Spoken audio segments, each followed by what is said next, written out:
Bon, c'est ça, l'approche sémiodidactique. C'est une approche d'éducation d'adultes. Quand on dit l'adulte, c'est l'adulte en général avec toutes ses caractéristiques.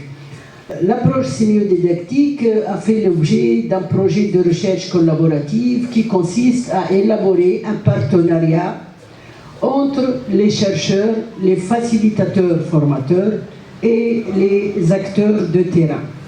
Donc il s'agit bien sûr de mettre en place une recherche fondée sur l'action conjointe entre chercheurs et acteurs du terrain, formateurs, facilitateurs et les formateurs en général et les enseignants.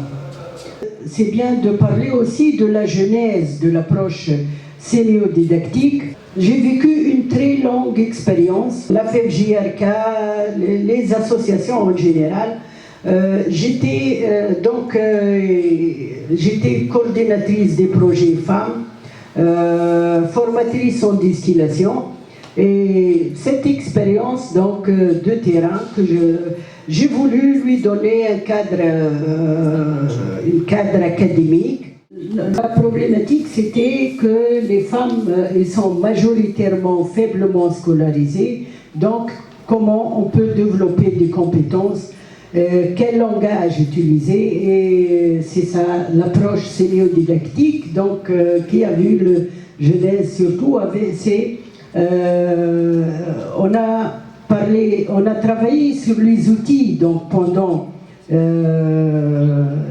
recherche, mais après avec l'appui de DVV International, et donc on a pensé à développer davantage cette approche, et le nom de l'approche sémiodidactique, c'était le choix de toute l'équipe qui ont travaillé sur l'approche sémiodidactique au sein de DVV International. Voilà. Donc l'approche sémiodidactique, comme son nom l'indique, c'est une approche qui s'appuie sur deux cadres.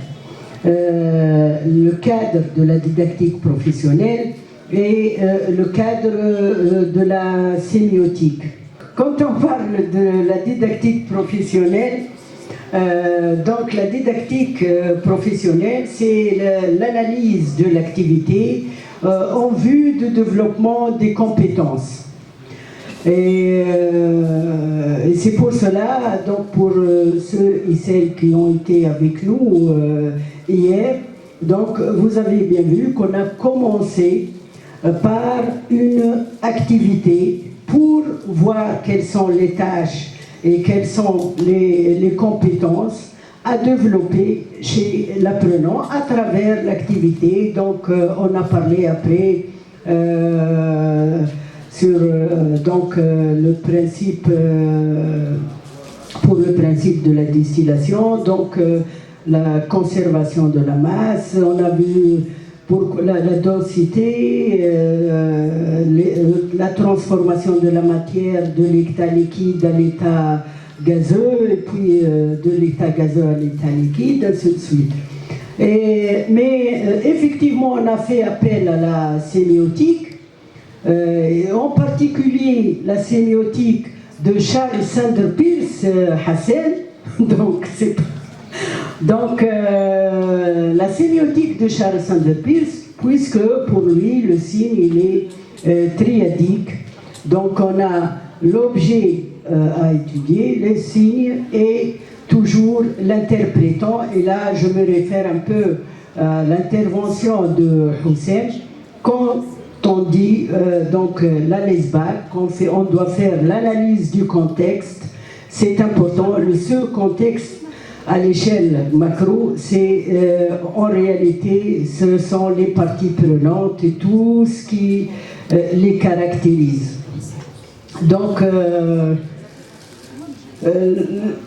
L'approche sémiodidactique, c'est une approche participative, collaborative, expérientielle puisqu'elle part du terrain. C'est une approche donc ascendante. Si des acteurs ou bien des déteneurs de savoir, puisque eux aussi ils savent. Et là donc je dirais que nous savons tous au moins les lois qui existent dans la nature, quel que soit le niveau scolaire. Donc c'est une approche réflexive puisqu'elle utilise un outil qualité qui est les 5M. Donc les étapes de l'approche sémiodidactique, donc on part de l'analyse des besoins selon un outil, les 5M qu'on va peut-être le voir un peu plus tard. Donc les 5M en réalité, on l'a prêté du principe du système qualité, le diagramme d'Ishikawa cause-effet. Donc qui doit, donc on doit faire l'analyse du milieu, le matériel à utiliser, la matière d'œuvre, la main d'œuvre et enfin donc la méthode pour décrire les processus. Donc l'approche, la sémiodidactique approche, donc l'SDA ou l'ASD, donc c'est une approche qui partage avec d'autres approches telles que l'approche Reflect, les champs écoles paysannes et les approches d'éducation d'adultes en général. Donc les outils de la MARP, la méthode accélérée de recherche participative, le cycle de Kolb, donc respecte les principes de cycle de Kolb pour l'éducation des adultes. En même temps, donc l'approche sémiodidactique aussi, donc elle participe les principes de Knowles, l'adulte, l'estime de soi, l'apprenant adulte. Il doit donc être impliqué dans ses apprentissages et ainsi de suite. Donc je vais passer à l'étude de cas, un exemple. Je vais essayer de donner l'étude de cas de la distillation. Donc pour l'analyse du contexte, donc on doit faire l'analyse du contexte pour préparer le programme de formation, établir le diagramme de production donc de la distillation, de la cueillette à la distillation, même en arrivant même à la commercialisation. On fait cette analyse selon les 5M, donc le milieu de cueillette, le matériel, tout ça avec l'écriture, donc c'est avec des signes et des schémas. Donc c'est la production en général des femmes. Donc l'essentiel qu'elles ont un langage qui peut décrire ce qu'elle veut dire. Et c'est un langage co-construit donc entre apprenants, donc par les pairs et en même temps formateurs et les facilitateurs et les pairs. Donc voilà par exemple pour la distillation, donc en demandant comment on va représenter le chauffage, et l'interprétation c'est une source de chaleur par rapport à ce qu'on est en train de faire. Donc vous voyez l'eau, le vapeur, les plantes, ainsi de suite. Et à partir de là, comme je vous ai dit, donc le principe c'est qu'on part toujours d'une expérience, donc d'une activité concrète qu'ils vont décrire avec leur propre langage. Décrire ce qui se passe dans le distillateur, donc on met les plantes, on met l'eau, les plantes et tout. Donc et après, on passe aux compétences théoriques pour discuter des paramètres de la distillation.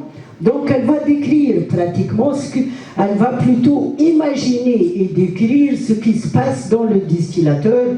Vous voyez là, par exemple, on part du procédural au cognitif, donc elle va penser comment donc l'eau, quand il se chauffe, il se transforme en vapeur. Le vapeur, donc il va passer à travers la plante. Donc on va avoir du vapeur chargé donc, en huile essentielle, et en faisant le refroidissement, c'est l'eau de robinet, donc il est froid. Donc on obtient de l'eau aromatisée et l'huile essentielle. Bon, on a essayé en utilisant donc les outils digitaux, donc on a un peu amélioré l'équation de distillation, et comme vous voyez, donc là c'est la même chose, mais c'est un peu mezien chouette au cas où. Donc c'est pour cela qu'on propose aussi pour les femmes la main, donc c'est un artefact, donc c'est un outil d'écriture la main, donc il vaut mieux faire la digitalisation pour qu'elle voit l'écriture مزيانة وباهية. Donc effectivement on a pour l'approche sémiodidactique aussi, on a passé c'est-à-dire la représentation des compétences professionnelles à l'alphabétisation, qui fera donc l'objet de l'élaboration d'un manuel donc co-construit entre formateurs, et là on a Madame Hayat Mahwashi, donc du Suénois, Madame Najwa et Hayat Sibi, donc toute l'équipe de l'ICEF qui travaille aussi sur ce manuel pour le formateur, comment faire l'alphabétisation en mobilisant l'approche sémiodidactique. Bon, pour comprendre tout ça, donc je vais vous laisser voir ce vidéo qui fait chier de Sissafouin.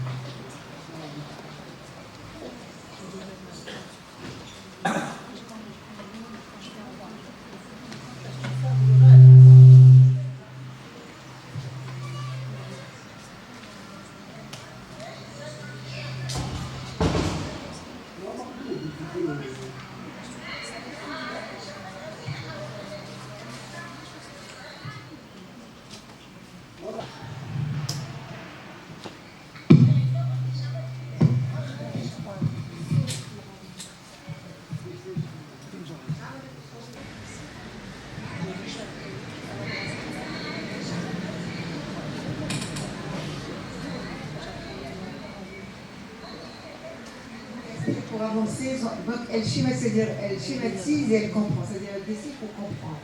Même si c'est pour une femme effectivement qui n'a pas fréquenté l'école, elle fait l'alphabétisation, donc pour qu'elle puisse comprendre, elle décide pour qu'elle puisse comprendre comment elle fait l'acheminement de l'opération, par exemple si c'est la question de distillation. D'accord? Voilà.